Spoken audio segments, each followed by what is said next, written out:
بس محترمه موږ او تاسې ګورو چې د سیند چپې زیاتې شوي دي او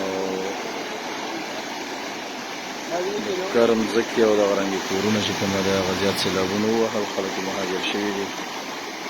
نو تاسې ګورو سیند په غاړه چې څومره خلک یې احتیاط دې وکړي ځان نه دې بچ شي. دا د سلامپور ساحه ده، د کوزې کانډۍ مربوطه ساحه او د هغې سیند. تاسې ګورو دې ځایونه باندې پټي وو او هغه پټي چې کومه ده هغه سیند ووهل او ویې وړل.